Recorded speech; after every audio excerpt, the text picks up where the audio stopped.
അങ്ങനെ ആ ഓർമ്മയോട് കൂടിയിട്ട് ഭഗവാനെ അങ്ങോട്ട് സ്മരിച്ച് പ്രാർത്ഥിക്കാൻ തുടങ്ങിയതാണ്. ആ ഭഗവാനെ സ്മരിച്ച് പ്രാർത്ഥിച്ചപ്പോൾ അദ്ദേഹത്തിൻ്റെ ഉള്ളിൽ ആ ഭഗവാൻ പ്രത്യക്ഷീഭവിച്ചുകൊണ്ട് അനുഗ്രഹിക്കുന്ന ചില ദൃശ്യങ്ങൾ ഭാവനയിൽ കാണാം. നേരിട്ട് കണ്ടിട്ടില്ല, ഉൾക്കണ്ണിൽ ഭാവനയിൽ കാണാൻ സാധിച്ചു എന്നാണ്. പിന്നെയോ ഓം നമോ ഭഗവതേ തസ്മൈ ഏതച്ചിതാത്മകം പുരുഷായ ആദിബീജായ പരേശായാഭധീമഹി യസ്മിന്നിദം യതച്ഛേദം യേനേദം യയദം സ്വയം യോ അസ്മാൽ പരസ്മാച്ച പരസ്സം പ്രബദ്ധേ സ്വയംഭുവം. യാതൊരു ചൈതന്യത്തിൻ്റെ വിശേഷം കൊണ്ടാണോ എല്ലാം പ്രവർത്തനക്ഷമമാകുന്നത്, പ്രകാശിക്കുന്നത്, ആ സത്യസ്വരൂപനായിട്ടുള്ള ഭഗവാനെ ഞാൻ അങ്ങേ നമിക്കുന്നു, അനുഗ്രഹിക്കണേ എന്ന നിലയിലൊക്കെ ആ ഭഗവാനെ അങ്ങോട്ട് പ്രാർത്ഥിച്ചു. നമോ നമസ്തുഭ്യം അസഹ്യവേദ ശക്തിത്രയായാഖില ധീഗുണായ പ്രപന്നപാലായ ദുരന്ത ശക്തയെ കതീന്ദ്രിയാണാം അനവാപ്യവത്മനേ. ആ ഭഗവാനെ, എല്ലാത്തിനും ആധാരമായിരിക്കുന്ന അവിടുന്ന് അടിയനെ ഇത്രയും അധികം വലിയ പ്രപഞ്ചത്തെ സൃഷ്ടിച്ച് കാത്ത് കാലമാകുന്ന സന്ദർഭത്തിൽ അതിനെ സംഹരിക്കുന്ന അങ്ങക്ക് അങ്ങയുടെ ലീല അല്ലേ, ആ ലീലയുടെ ആ വൈഭവം ആലോചിച്ചു കഴിഞ്ഞാൽ അതൊക്കെ വലിയ കാര്യമാണോ? അതുകൊണ്ട് ഞാൻ ഇതാ വിഷമിച്ചിരിക്കണോ, എന്നെ രക്ഷിക്കില്ലേ? എടാ കുഞ്ഞുട്ടാ, മണ്ടത്തലേ മണ്ടരുത്, സ്വാമീൻ്റെ എന്നാലേ മുട്ടായി തരുള്ളൂ കേട്ടോ. അങ്ങനെ അതിൽ ആ ഭഗവാൻ ആകാശം അങ്ങോട്ട് ആ തെളിച്ചത്തോടുകൂടി അങ്ങോട്ട് ആക്കിയിട്ട് അതിൻ്റെ മധ്യഭാഗത്തിൽ ഗരുഡാരൂഢനായിട്ട് അങ്ങോട്ട് പ്രത്യക്ഷനായി എന്ന് പറയണം. ആ ഭഗവാൻ പ്രത്യക്ഷനായി കഴിഞ്ഞാൽ ഭഗവാൻ ഇപ്പം എന്താ കൊടുക്കുക? നിവേദ്യം കൊടുക്കാനില്ല, വെള്ളത്തിൽ പെട്ട് കിടക്കുക. ഭഗവാൻ നേരത്തെ പറഞ്ഞിട്ടുണ്ട്, പത്രം പുഷ്പം ഫലം തോയം യോ മേ ഭക്തിയാ പ്രയച്ഛതേ. പത്രം ഇല, പുഷ്പം ഫലം എന്തെങ്കിലും പഴങ്ങൾ, തോയം വെള്ളമതി എന്നാ പറയണത്. ശ്രദ്ധയോടും കൂടെ വാരിയെന്നാകിലും ഭക്തനായുള്ളവൻ തന്നാൽ അതിപ്രിയം. വാരി എന്ന് പറഞ്ഞ വെള്ളമാണ്. ശ്രദ്ധയോടും കൂടെ വാരിയെന്നാകിലും ഭക്തനായുള്ളവൻ തന്നാൽ അതിപ്രിയം. ശ്രദ്ധയോട് കൂടിയിട്ട് വെറും വെള്ളമാണെങ്കിലും ഭക്തൻ തന്നാൽ എനിക്കത് അമൃതമാണ് എന്ന് ഭഗവാൻ പറഞ്ഞിട്ടുണ്ട്. ഹരേ, ഞാനിപ്പോൾ എന്താ ചെയ്യാൻ നോക്കിയപ്പോൾ മനോഹരമായിട്ടുള്ള ആ താമരകൾ ഇങ്ങനെ വിടർന്ന് നിൽക്കുന്നതായിട്ട് കണ്ടു. ആ ഉള്ള ഊക്കൊക്കെ ഇട്ടിട്ട് ഒന്നങ്ങോട്ട് ചാഞ്ഞിട്ട് തുമ്പിയോണ്ട് അതൊന്നങ്ങോട്ട് പഠിച്ചു, ഒരു 3-4 എണ്ണം അങ്ങോട്ട് കിട്ടി ആ ഭഗവാന്റെ പാദത്തിലേക്ക് അങ്ങോട്ട് അർച്ചനയായിട്ട് അങ്ങോട്ട് എറിഞ്ഞു കൊടുക്കുകയും ചെയ്തതെന്ന് പറയാം. അവിടേക്കും ഭഗവാൻ ചാടി ഇറങ്ങി. എന്നിട്ടോ തൻ്റെ ചക്രത്തെ പ്രവർത്തിപ്പിച്ചു. ആ ചക്രം നേരെ ചെന്നിട്ട് ആ മുതലയുടെ ഗളം ഛേദിച്ചു എന്നാണ്. അതിലൊരു തത്വം പറയും, എന്തറിയോ? പ്രത്യക്ഷപ്പെട്ടത് ഇന്ദ്രദ്യുമ്നന് വേണ്ടിയിട്ടാണെങ്കിലും ഗജേന്ദ്രന് വേണ്ടിയിട്ടാണെങ്കിലും ആദ്യം മുക്തി കിട്ടിയത് മുതലയ്ക്കാണ് അല്ലേ? അങ്ങനെയാണല്ലോ ഇതിൽ. അതിൻ്റെ താല്പര്യം എന്താണെന്ന് വെച്ച് കഴിഞ്ഞാൽ ഭക്തൻ്റെ പാദത്തെ ആശ്രയിച്ചവനെ ഭഗവാൻ ആദ്യം അനുഗ്രഹിക്കുന്ന, മനസ്സിലായില്ലേ?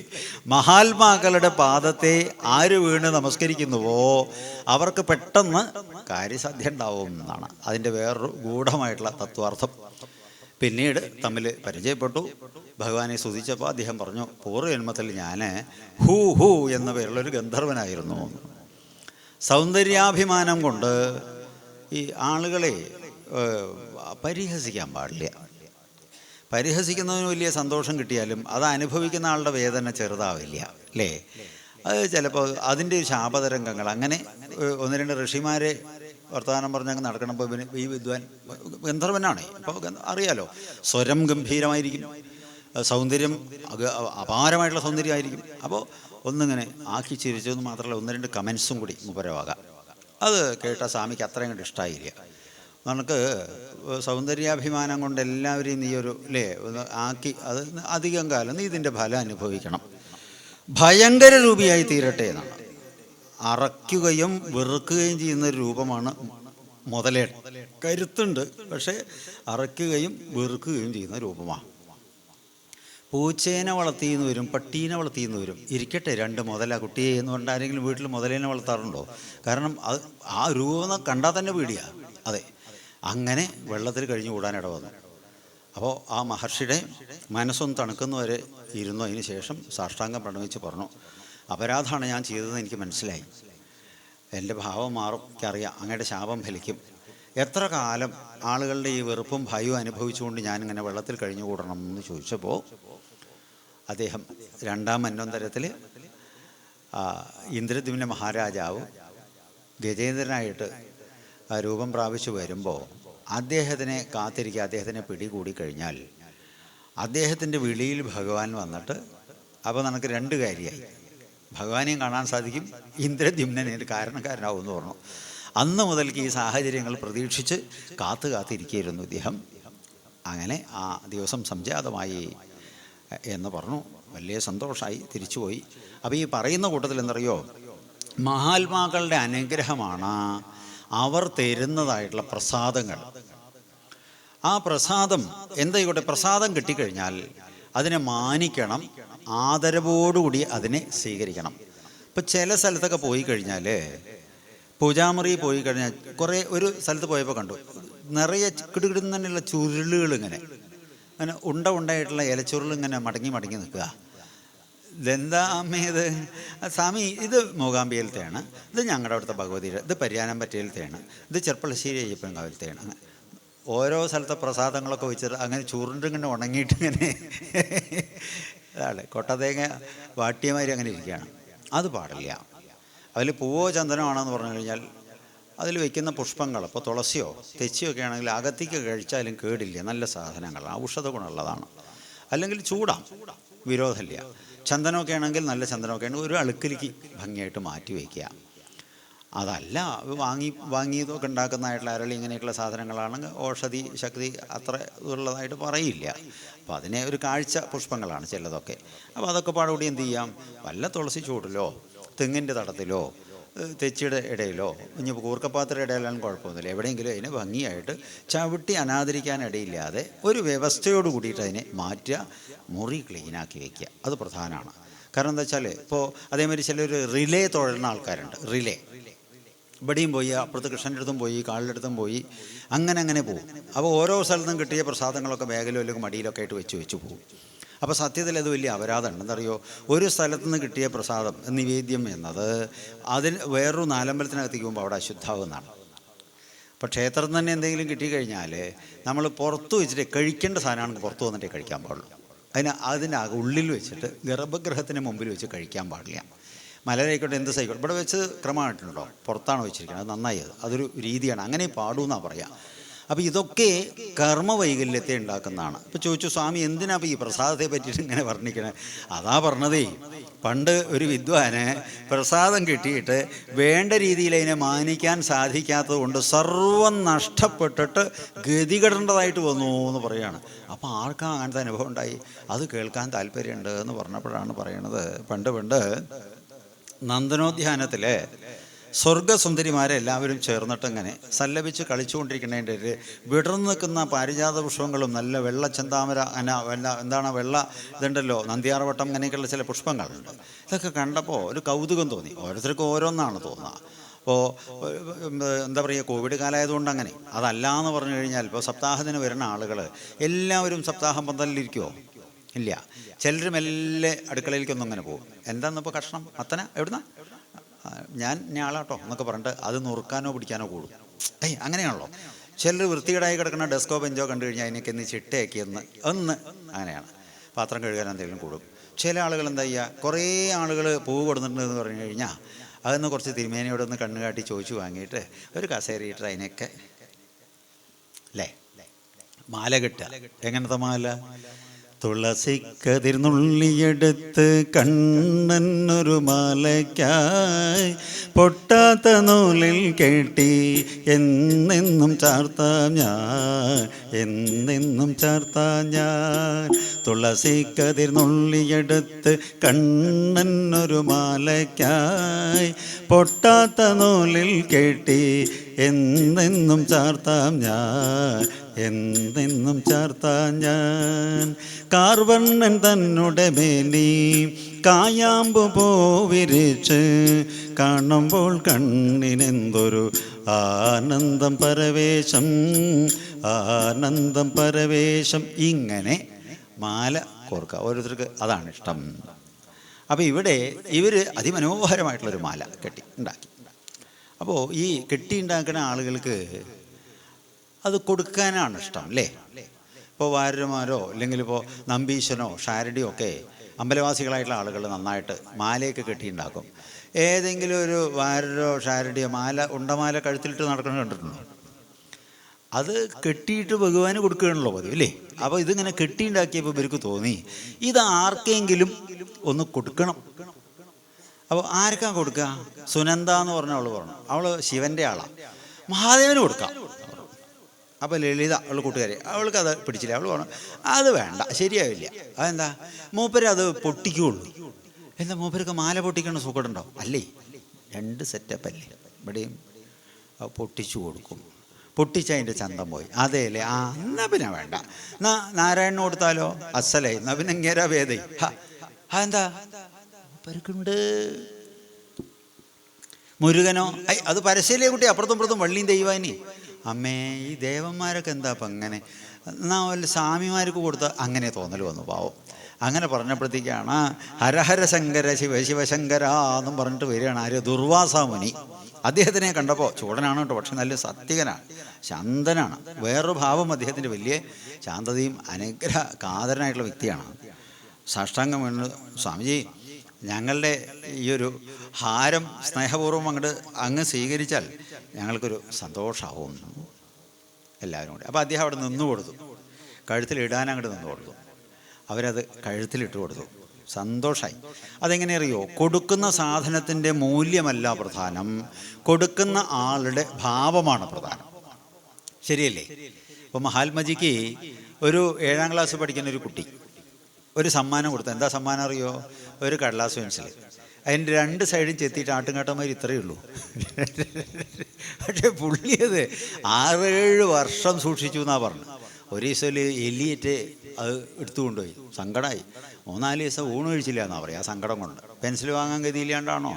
അല്ല, അത് താല്പര്യമാണെന്ന് പറയാം അല്ലേ? ഒരു വ്യക്തി കൊടുക്കുന്ന ആളുടെ മനസ്സിൻ്റെ ഭാവം. അപ്പോൾ ഈ സ്ത്രീകൾ സ്നേഹപൂർവ്വം ആ മാലയും അങ്ങോട്ട് കൊടുത്തപ്പോൾ ദുർവാസാമുനി വളരെ സ്നേഹത്തോടെ ആദരവോടെ അതിനെ അങ്ങോട്ട് സ്വയം അണിഞ്ഞു.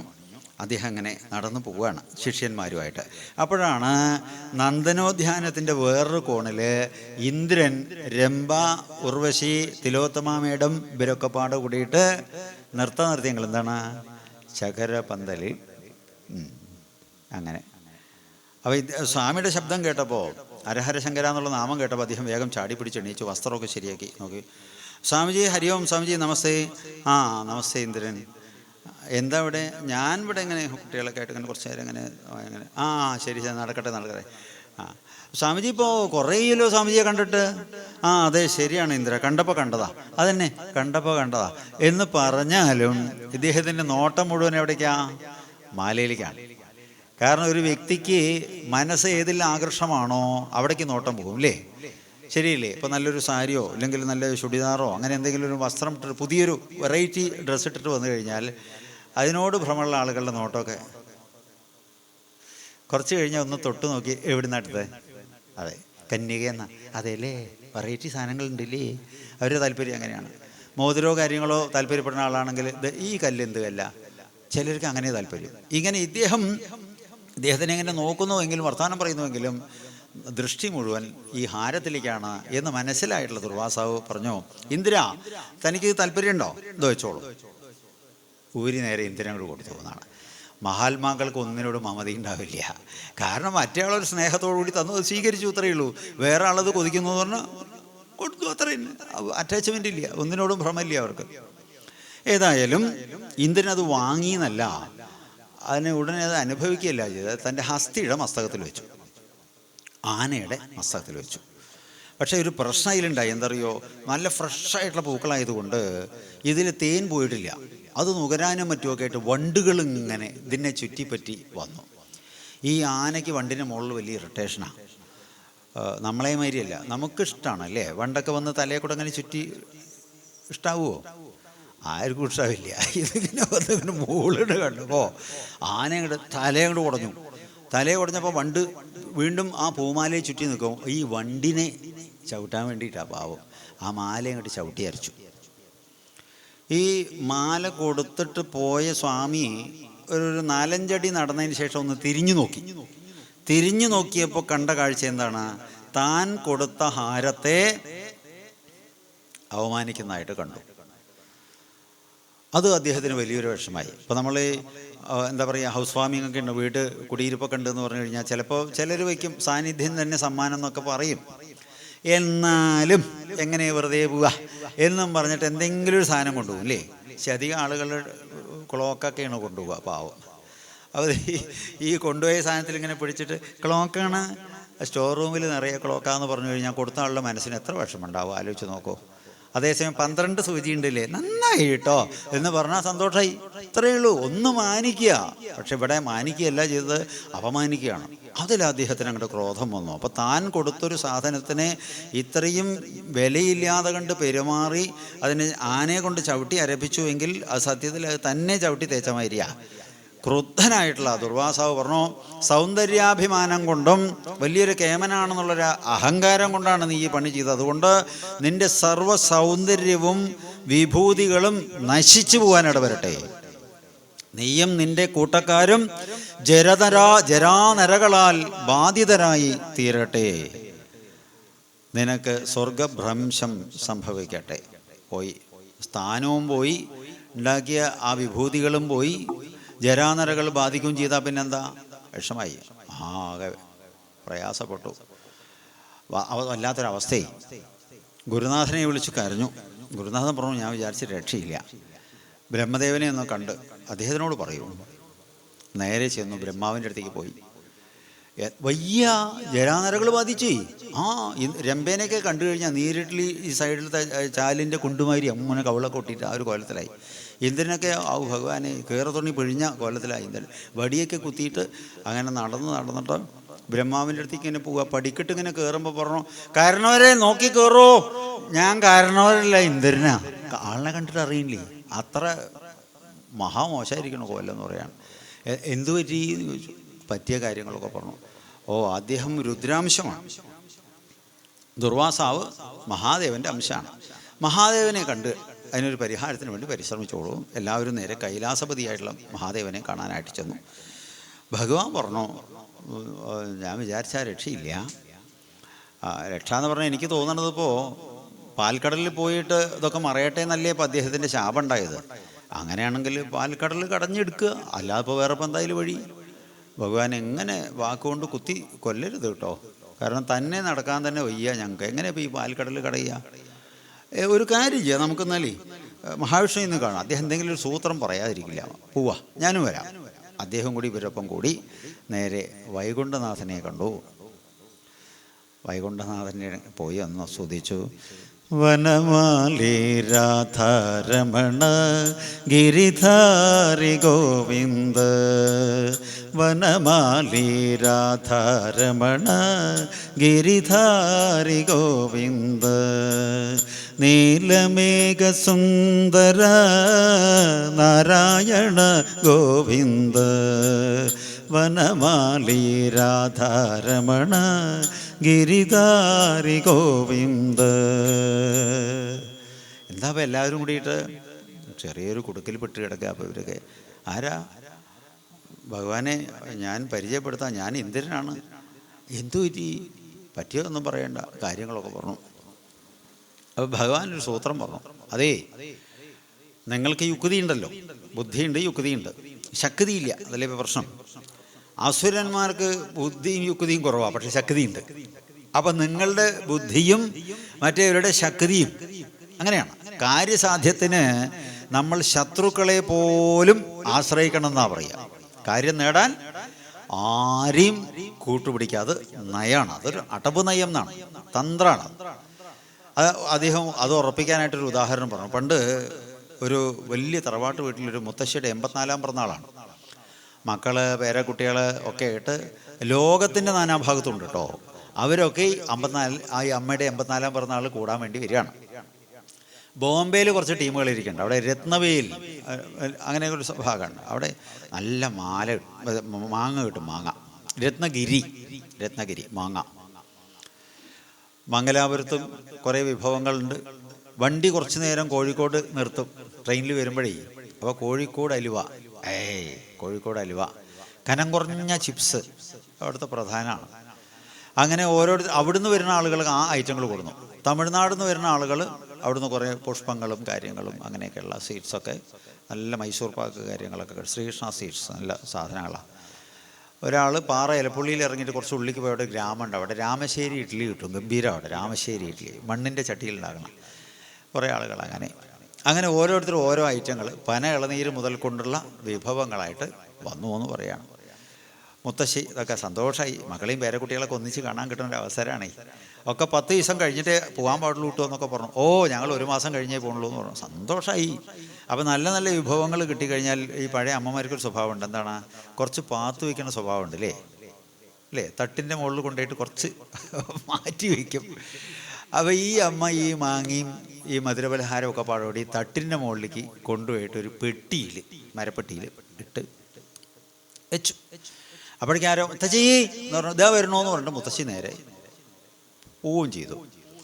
അപ്പോൾ ഈ മാങ്ങയുടെയും പലഹാരത്തിൻ്റെയും മണം പിടിച്ചിട്ടൊരു എലി നേരെ പോയി ഈ പെട്ടിയിൽ കൂടിയപ്പോൾ, പെട്ടിയിൽ ഈ സാധനങ്ങൾ കണ്ടപ്പോൾ എലിക്ക് കൺഫ്യൂഷനായി. ഇതിലിപ്പോൾ ഏതാ ആദ്യം കഴിക്കേണ്ടതെന്നായി. അത്രയും സാധനങ്ങൾ. എലീനെ നോക്കിയിട്ടൊരു പാമ്പ് വന്നിട്ടുണ്ട്. അവൻ എന്ത് ചെയ്തു? അവൻ ഇതിൻ്റെ പുറകെ പോയി. അപ്പോൾ ഇപ്പം എന്താ പെട്ടിയിൽ? മധുരപലഹാരങ്ങൾ, പഴവർഗ്ഗങ്ങൾ, എലിക്കുട്ടൻ്റെ പുറകെ ഒരു പാമ്പൻ. അപ്പോഴേക്കും വലിയ മകൾ വന്നിട്ട് അമ്മ എന്താ കൊണ്ടുപോയി വെക്കാൻ വന്നിട്ടുണ്ടല്ലോ എന്ന് പറഞ്ഞ് നോക്കി. ഈ പെട്ടി തുറന്നു കിടക്കണ്ടു. ഇത് കണ്ടപ്പോൾ എലിയും പാമ്പും പതുങ്ങിയിരുന്നു. ഈ പെട്ടി എങ്ങനെ ഈ തുറന്നിട്ട് കഴിഞ്ഞ് ഈ നല്ല സാധനങ്ങളൊക്കെ വെച്ചിട്ടായിരുന്നു പറഞ്ഞിട്ട് അമ്മ പെട്ടി അടച്ചു. പെട്ടി അടച്ചപ്പോഴത്തെ സ്ഥിതി എന്തായി? നിങ്ങൾക്കത് ഭാവനയെ കാണാൻ പറ്റുന്നില്ലേ? അതെ, പലഹാരങ്ങൾ അല്ലേ, മാമ്പഴം, എലിക്കുട്ടൻ, പാമ്പൂട്ടി ഒക്കെ പെട്ടിയില്ല. എലിയും പാമ്പും മുഖാമുഖം നോക്കി. ശത്രുക്കളാണ് അല്ലേ? അപ്പോൾ പാമ്പ് എന്ത് ചെയ്തറിയോ? എലിയെ നോക്കിയിട്ട് ഒന്ന് സ്മൈൽ ചെയ്തു, ഒന്ന് ചിരിച്ചു അല്ലേ? അതിൽ നഷ്ടമൊന്നുമില്ലല്ലോ. അതെ. അപ്പോൾ പാമ്പ് ചിരിക്കുന്ന കണ്ടപ്പോൾ എലിക്ക് നല്ല ചാപ്പാട് കിട്ടിയ സന്തോഷത്തിൽ ചിരിക്കുകയാണ് എന്നുള്ളൊരു ഭാവമാണ് അദ്ദേഹത്തിൻ്റെ ഉള്ളിലുണ്ടായിരുന്നതേ. ഒന്ന് അനുഗ്രഹിച്ചു കൊടുത്താൽ മതി. ഏതായാലും അദ്ദേഹം പിന്നെ എലിയോട് പറയാ, സുഹൃത്തേ, എലീനെ വിളിക്കുകയാണ് പാമ്പേ. ഭഗവാനെ, എലി അന്തം വിട്ട്, ഭഗവാൻ എന്താ ഈ പാമ്പുകൾക്കൊക്കെ വട്ടാവുമോ എന്ന് സംശയം പുള്ളിക്കാരന്. രണ്ടാമത്തെ ഡയലോഗ്, നാം ഇരുവരും, ഭാഷയൊക്കെ നന്നാക്കിയിട്ടോ, കാരണം കാര്യസാധ്യം വരുമ്പോൾ ഭാഷ ചന്താക്കണം. അതെ, നാം ഇരുവരും ഒരു അസന്നിഗ്ധ ഘട്ടത്തിൽ പെട്ടിരിക്കുകയാണല്ലോ. മനസ്സിലായില്ലേ? ഈ നില തുടർന്നാൽ സുഹൃത്തെ, നാം രണ്ടുപേരും വധിക്കപ്പെടാം. അതുകൊണ്ട് എനിക്ക് സാധിക്കാത്ത ചില വിദ്യകൾ അങ്ങയ്ക്ക് കഴിയും. താനൊന്നും അല്ല കേട്ടോ, താനൊന്നും പറയരുത്, അങ്ങയ്ക്ക് കഴിയും. അങ്ങയുടെ കൂർത്തുമൂർത്ത ആ ഉഷാറായ പല്ലുകളെ കൊണ്ട് ഈ പെട്ടിയിൽ ഒരു ദ്വാരം സൃഷ്ടിച്ച് തദ്വാര അങ്ങ് പുറത്തു കടക്കുകയും തദ്വാര ഞാൻ വേറെ വഴിക്ക് പോവുകയും ചെയ്യാം. രണ്ടുപേരുടെയും ജീവന് ആപത്തുണ്ടാവുകയില്ല. ഉടമ്പടിയാണ്, സത്യമാണ്. അങ്ങക്ക് സമ്മതമല്ലേ? പാവം എലി ആലോചിച്ചപ്പോൾ ശരിയാ. ഏതായാലും കരണ്ട് അതിനെയൊക്കെ ആ പെട്ടി കരണ്ട് ദ്വാരമുണ്ടാക്കി. എലി ഒരു വഴിക്ക് പോയി. പറഞ്ഞതുപോലെ തന്നെ കുറച്ചു നേരം കഴിഞ്ഞ് പാമ്പ് വേറെ വഴിക്കും പോയി. അപ്പം എന്താണ്? ഒരു കുടുക്കിൽ പെട്ട് കഴിഞ്ഞാൽ പരസ്പരം ശത്രുക്കളാണെങ്കിൽ പോലും കാര്യസാധ്യത്തിന് മൈത്രിയിലായി കാര്യം നേടാൻ പരിശ്രമിക്കുന്നതിൽ തെറ്റില്ല എന്നാണ് പറഞ്ഞത്.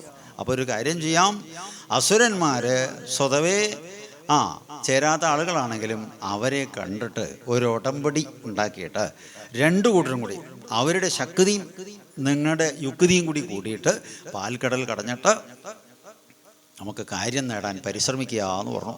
ആര്? ഭഗവാൻ വിഷ്ണു. ഇത് കേട്ടിട്ടുള്ള ദേവന്മാർ നേരെ ചെന്നു. ബലി ചക്രവർത്തിയാണ് അന്ന് ഭരിക്കുന്നത്, പ്രഹ്ലാദൻ്റെ മകൻ്റെ മകൻ. ആ ഉടമ്പടിയൊക്കെ വെച്ച് എല്ലാം പറയരുത് കേട്ടോ. അങ്ങനെയുണ്ടല്ലേ, എല്ലാം എല്ലാവരോടും പറയാൻ പാടില്ല. സത്യം ഭ്രൂയാത് പ്രിയം ഭ്രൂയാത് ന ഭ്രൂയാത് സത്യമപ്രിയം. സത്യമേ പറയാൻ പാടുള്ളൂ, പ്രിയമായിട്ട് വേണം പറയാൻ. അപ്രിയമാകുന്ന വിഷയങ്ങൾ പറയരുത് സത്യമാണെങ്കിലും. അവിടെ ഒന്ന് ഞെണുങ്ങാം, വിരോധമില്ല എന്നാണ്. ഏതായാലും അങ്ങനെ പറഞ്ഞു. കൂട്ടരെ ഒന്ന് സഹായിക്കണം. അങ്ങേമാതിരി ഒരു കരുത്തൻ നമ്മളിപ്പോൾ ഒരു വിഷമസന്ധിയിൽ സഹായിച്ചില്ല എന്ന് പറഞ്ഞാൽ അങ്ങ് ഭക്തനുമാണല്ലോ, അതുകൊണ്ട് അങ്ങയ്ക്ക് സാധിക്കും എന്നൊക്കെ വാക്കുകൊണ്ടൊക്കെ നന്നാക്കി. അപ്പോൾ എന്താ വിഷയം പറയും? ഞങ്ങളുടെ കുറച്ച് സാധനങ്ങൾ പാൽക്കടലിൽ നഷ്ടം വന്നിട്ടുണ്ട്, അപ്പോൾ അത് ഒന്ന് സഹായിച്ചാൽ നമുക്കത് ഷെയർ ചെയ്യാം എന്നൊക്കെ പറഞ്ഞു. അങ്ങനെയാണ്. അപ്പം അദ്ദേഹം ആലോചിച്ചു, ശരി. ഏതായാലും കുറച്ച് അസുരന്മാരെയും കൂട്ടി വന്നു. ഇനിയിപ്പോൾ എന്താ വേണ്ടത്? അത് കടഞ്ഞെടുക്കണമെങ്കിൽ അതിന് പറ്റിയ കടകോല് വേണം. ആര് പെരുന്തച്ഛൻ വിചാരിച്ചാൽ പറ്റില്ല. അവസാനം അതിനും ഭഗവാൻ തന്നെ യുക്തി പറഞ്ഞു കൊടുത്തു. മന്ദരം, നല്ല കോല് പോലെ കൂർത്തിട്ടുള്ള ഷെയ്പ്പാണ് ആ മന്ദരപർവ്വതം, അത് നമുക്ക് ഉപയോഗപ്പെടുത്താം. അപ്പോൾ ഭഗവാനെ നോക്കി കരഞ്ഞു. എന്താണ്? അവനവൻ്റെ കാലിനെ പുറത്ത് പൊക്കി വെച്ചിട്ട് നടക്കാൻ വയ്യാത്ത ആളുകൾ മന്ദരപർവ്വതം എങ്ങനെ പൊക്കുക? അതിന് വഴിയുണ്ടാക്കാം. ഏതായാലും അതിനെയൊക്കെ ഇളക്കിയെടുത്ത് അസുരന്മാരും ദേവന്മാരും കൂടിയിട്ട്, ദേവന്മാർ ഇന്ന് മുക്കണേ ഉള്ളൂ, ആരോഗ്യമില്ല, എടുക്കണ മുഴുവൻ മറ്റേവരാ, അങ്ങനെ ഏറ്റി നടന്നു. അതിൻ്റെ ഇടയിൽ ഇവർ ഈ മൂളൽ മാത്രമേ ഉള്ളൂ എന്ന് കണ്ടപ്പോൾ വെറുതെ ഒരു തമാശയ്ക്ക് അസുരന്മാരൊന്ന് കൈ അയച്ചപ്പോൾ ഇത് സാധനം വീണു. വീണപ്പോൾ നിരങ്ങി വീണു. ആ നിലവിളി കൂട്ടി കുറച്ചെണ്ണത്തിൻ്റെ അടിയിൽ പൊട്ടു, ശവന്മാരിയായി. ഭഗവാനെ വിളിച്ച് നിലവിളി കൂട്ടിയപ്പോൾ കരുണാകടാക്ഷം കൊണ്ട് ഭഗവാൻ ആ അവശാവസ്ഥയിലായിട്ടുള്ള ആളുകളെയൊക്കെ ഉയർത്തെഴുന്നേൽപ്പിച്ചു. ഗരുഡനെ വിളിച്ചു. വൈനതയാ, ഒന്ന് സഹായിക്കുമോ, അതൊന്ന് പർവ്വതം ഒന്ന് അങ്ങോട്ട് കൊണ്ടേ വെച്ച് കൊടുക്കൂ. ഭഗവാൻ തൻ്റെ കൈ കൊണ്ട് അതിനെ എടുത്തിട്ട് ഗരുഡൻ്റെ പുറത്ത് വെച്ച് കൊടുത്തു. ഗരുഡൻ നേരെ അതിനെ പൊക്കി പറന്ന് പാൽക്കടലിൻ്റെ വക്കത്ത് കൊണ്ടേ വെച്ച് കൊടുത്തു. ഇനിയിപ്പോൾ എന്താ വേണ്ടത്? ഇത് കടയാൻ പറ്റിയിട്ടുള്ളൊരു കയറ് വേണം എന്നാണ്. ആലപ്പുഴയിലടക്കം വലിയ കയറിൻ്റെ സെൻറ്ററാ പറഞ്ഞിട്ട് കാര്യമില്ല, നടക്കില്ല, ഇത് പറ്റിയിട്ടുള്ള കയറില്ല. അപ്പോൾ പറഞ്ഞു, ഒരു കാര്യം ചെയ്യാം, മഹാദേവൻ സഹായിക്കും.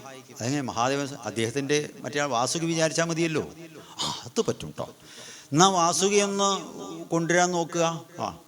മൂപ്പരിപ്പോൾ എവിടെയുണ്ട്? മൂപ്പരിപ്പോൾ സൺബാത്തിൻ്റെ ടൈമാണ്, ബീച്ചിലുണ്ടാവും എന്ന് പറഞ്ഞു. അങ്ങനെ ബീച്ചിൽ ചെന്നപ്പോൾ ശരിയാ, മൂപ്പരിങ്ങനെ മലന്ന് കിടക്കുകയാണ് വാസുകി. അപ്പോൾ അദ്ദേഹം പൊക്കിയെടുക്കലാവില്ല. അപ്പോൾ ഗരുഡനെ തന്നെ ഒന്ന് നോക്കിയപ്പോൾ ഗരുഡന് മനസ്സിലായി, ഈ റിസ്ക്കുള്ള കാര്യങ്ങളൊക്കെ ഞാൻ വേണം എന്ന് അദ്ദേഹത്തിൻ്റെ ഉള്ളിലൊരു അഭിമാനം വന്നു കേട്ടോ. വലിയ വിഷമമുള്ള കാര്യങ്ങളൊക്കെ ആര് വേണം? ചിലർ പറയുന്നത് കേൾക്കില്ല, എൻ്റെ കയ്യെത്തണം. ഇരിക്കെ കുത്തി വീണ് കഴിഞ്ഞാൽ ഒന്നുമില്ല. ഈ അമ്മ കിടന്നപ്പോൾ നടക്കണേക്കാളും നന്നായിട്ടുള്ള കാര്യങ്ങൾ പിന്നെ നടന്നു വരും. പക്ഷെ പറയുമ്പോൾ അങ്ങനെയൊക്കെ പറയണേ എന്നതുമാതിരി ഗരുഡൻ ഇങ്ങനെ ഒരു തോന്നലൊന്നും എന്നാണ് പറയണത്. ഏതായാലും വാസുകി പറഞ്ഞു, ഞാനിപ്പോൾ എഴഞ്ഞെത്തുമ്പോഴേക്കും സമയമാവും, ബുദ്ധിമുട്ടാവില്ലെങ്കിൽ ഒന്ന് കുത്തിയെടുത്ത് കൊണ്ടുപോയാൽ കുഴപ്പമില്ല എന്ന് പറഞ്ഞു. ശരി, ഞാനേറ്റു, ഐ ഷാലും കൂടിയല്ല, വില്ല. അങ്ങനെ നേരെ ഇദ്ദേഹത്തിനെ കൊത്തി കൊണ്ടുപോയിട്ട് പാൽക്കടലിൻ്റെ അവിടെ മന്ദര പർവ്വതത്തിൻ്റെ ചുവട്ടിൽ അങ്ങനെ ഇട്ട് കൊടുത്തു. കടയാനായിട്ട് പരിശ്രമിച്ചു. ഇതിപ്പോൾ തല കാണാനില്ലല്ലോ. തല എവിടെ? തലയിൽ നിന്ന് വാലുണ്ടോ നോക്കൂ. തലയും കാണാനില്ല, വാലും കാണാനില്ല. ഇതെന്താ കഥ? വീണ്ടും അതിന് ചുറ്റി ആ ശരീരത്തിൻ്റെ ഒപ്പം ഇങ്ങനെ താഴ്ന്ന് പറന്ന് അങ്ങനെ പോയപ്പോൾ എവിടെ നിന്നാണോ എടുത്തോടെ തന്നെ കിടക്കണു തലയും വാലും. അപ്പോൾ മനസ്സിലായി, ഇത് പണി തന്നതാണ്, തൻ്റെ അഹങ്കാരത്തിനുള്ളൊരു കിഴുക്കാണ് എന്ന്. അതൊരു വലിയ വിശേഷ ശക്തി കേട്ടോ. കാരണം ഈ ശാസ്ത്രബോധം കൊണ്ടും മഹാത്മാക്കളുടെ സമ്പർക്കം കൊണ്ടും നമുക്കുണ്ടാവേണ്ട ഒരു ഗുണവിശേഷം എന്താ അറിയോ? എന്തെങ്കിലും അബദ്ധങ്ങൾ വന്നു കഴിഞ്ഞാൽ, അബദ്ധത്തിൻ്റെതായിട്ടുള്ള ചെറിയൊരു ശിക്ഷയോ പ്രകൃതിയിൽ നിന്ന് എന്തെങ്കിലും തിരിച്ചടി വന്നു കഴിഞ്ഞാൽ തിരുത്തുവാനുള്ള മനോവികാസം ഉണ്ടാവണം. എന്തോ ഒരു കർമ്മവൈകല്യം നമ്മുടെ ഭാഗത്തുണ്ടായിരിക്കണോ, അതിൻ്റെ ഒരു ഭാഗമാണ്. ഇത് പറയുമ്പോൾ ഒരു തമാശയിലെ അനുഭവമാണ് കേട്ടോ. കുറ്റം പറയാൻ തോന്നരുത് കേട്ടോ. ഞാൻ ചില കാര്യങ്ങൾ നിങ്ങൾക്ക് പ്രയോജനപ്പെടുമെങ്കിൽ എന്ന് പറഞ്ഞിട്ട് പറയുകയാണ്. തെറ്റിദ്ധരിക്കുന്നുണ്ടോ നിങ്ങൾ? ചിലർ മിണ്ടിയില്ല. ഞാൻ പറഞ്ഞത് കുറ്റമായിട്ട് തോന്നുമോ? ഇല്ലെങ്കിൽ അനുഭവം പറയാം. അപ്പം നമ്മുടെ നാട്ടിൽ ചമ്പയിൽ യജ്ഞം നടക്കുക, സപ്താഹം. അപ്പോൾ ഞാൻ നേരത്തെ പറഞ്ഞു, മോനോട്ടാ എനിക്കിത്തിരി പാടാനും പറയാനൊക്കെ ഇഷ്ടമുള്ള ആളാണ്, അപ്പോൾ അതിന് പറ്റുന്ന മാതിരി സംവിധാനമൊക്കെ ചെയ്തു തരണം കേട്ടോ എന്നൊക്കെ പറഞ്ഞു. അപ്പോൾ പൊതുവേ പറയാറ്, ഈ ഗാനമേള കാര്യങ്ങളൊക്കെ ചെയ്യണമാതിരിയൊന്നും സപ്താഹത്തിന് ആളുകൾ മൈൻഡ് ചെയ്യില്ല. സത്യത്തിൽ അതിനേക്കാൾ റിസ്ക് കൂടുതലാണ്, ഇത്ര മണിക്കൂർ സംസാരിക്കണം. അപ്പോൾ ഒരുവിധം കുറേ ഒരു വാട്ടപ്പെട്ടിയൊക്കെ വെച്ച്, അപ്പോൾ ഈ ഇതൊക്കെ നല്ല മൈക്കാട്ടോ ഭഗവാനെ. അവൻ കൊടുന്ന മയക്കുന്ന തുരുമ്പ് ഈ ആളുകളുടെ ഇതൊക്കെ തെറിച്ചിട്ടേ ഓ, ഞാൻ അത് തുടച്ചിട്ടൊക്കെ ടവലൊക്കെ കെട്ടി നോക്കി, എന്നിട്ടും തൊണ്ട വേദന വരിക. അപ്പോൾ ഞാൻ പറഞ്ഞു, ഞാൻ വേദനിച്ച അതിൻ്റെ വേദന നമുക്കുണ്ടാവും കേട്ടോ, തമാശയായിട്ടേ ഓ എന്നുള്ള നിലയിൽ ഒരാക്കി ചിരി ചിരിച്ചു. അന്ന് നരസിംഹാവതാരം കേട്ടോ. 2 ദിവസം ഞാൻ പറഞ്ഞു നോക്കി, രക്ഷയില്ല. അന്ന് പിടുന്നൊരു ഇടിയും മിന്നലും മഴയും, ജനറേറ്ററും മിക്സർ മെഷീനും സാധനങ്ങളൊക്കെ പടപൊടി പട്ടാ. പിറ്റേ ദിവസം രാവിലെ വരുമ്പോൾ ഒരു തളികയിൽ ഒരു ചെറുപ്പ് പഴം, ഒരു മുണ്ട്, തേങ്ങ, ദക്ഷിണ ഒക്കെ പടപൊടിച്ചു, ഒരു സാഷ്ടാംഗം. കാശ് കുറച്ച് നഷ്ടം വന്നു, നമുക്ക് മനസ്സിലായി, വിഷമിക്കണ്ട. തിരുത്തൽ ഭാവം വന്നല്ലോ, വഴിയുണ്ടാവും, ഭഗവാനോട് പറയാം. എന്തായാലും അധികം വൈകാതെ അതെല്ലാം വീണ്ടെടുക്കാവുന്ന തരത്തിലുള്ള സാഹചര്യങ്ങളും അവസരങ്ങളും വന്നു. നല്ല വരുമാനം ഉണ്ടായി, ആളിപ്പോൾ നല്ലൊരു കുട്ടി മുതലാളിയായി, കണ്ടാൽ വലിയ ബഹുമാനമാണ്. അപ്പോൾ അതൊരു അനുഗ്രഹമാണ് എന്ന് പറയുകയാണ്. കാരണം എന്തെങ്കിലും ചില കർമ്മവൈകല്യങ്ങൾ വന്നു കഴിഞ്ഞാൽ അത് താൻ തിരുത്തേണ്ടിയിരിക്കുന്നു എന്ന നിലയിൽ ഭഗവാൻ തന്നിട്ടുള്ളൊരു കൊട്ടാണ് എന്ന നിലയിൽ അതിനെ കണ്ടാൽ നമുക്ക് വളർച്ചയുണ്ടാവും. ന്യായീകരിക്കാൻ പാടില്ല എന്ന് പറയുകയാണ്.